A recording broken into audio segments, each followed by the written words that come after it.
পাগলের মতো চিৎকার করে কান্না করছি তোমার জন্য, আমার সারা জীবন ধরে মনে থাকবে।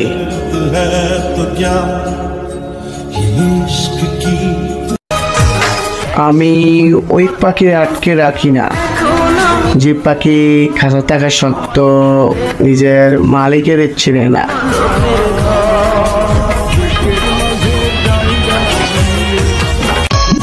জীবনে এমন কাউকে ভালোবাসো যে পরিচিতির কারণে তোমাকে ভালোবাসতে না পারলে অন্তত তোমাকে সম্মান ঠিকই করবে।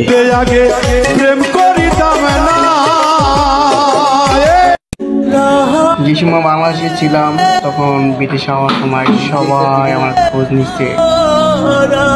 বিদেশ হওয়ার পরে থেকেই সবাই দেখার জন্য পাগল।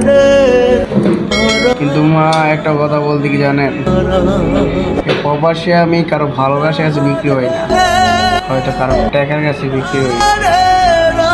সবাই আছে না দেখার জন্য, যে কাছের মানুষগুলো হবে আলাদা, কিন্তু মা ভালোবাসার জন্য না। বাপের টাকা ছিল না বলে স্বপ্ন পূর্ণ করতে পারিনি, তো কি হয়েছে, এখনো যা আছে তা কখনো স্বপ্ন ভাবিনি।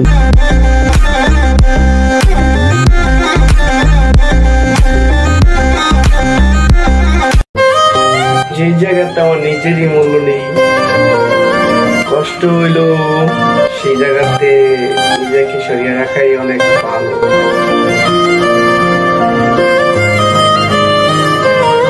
আল্লাহ আমাকে কোন মাটিতে বানাইছে আমি জানি না, এত কষ্ট ভিতরে টালারিয়া আশিরা মুখ থেকে সরে না।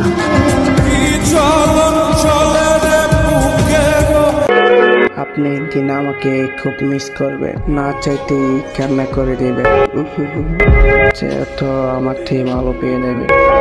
কিন্তু যখনই মহাদিতে খুঁজবেন তখনই আপনি হেরে যাবেন। ভালোবাসা চেয়েছিলাম, কোনো ভিক্ষা না, আর তুমি আমাকে ধোঁকা দিয়েছো। হ্যাঁ আচ্ছা বাদ দাও, আর কোনো কথা নাই। এই দুনিয়া মানুষ না অনেক স্বার্থপর, চেহারা দেখে কথা কয়, টাকা দেখে ভালোবাসে।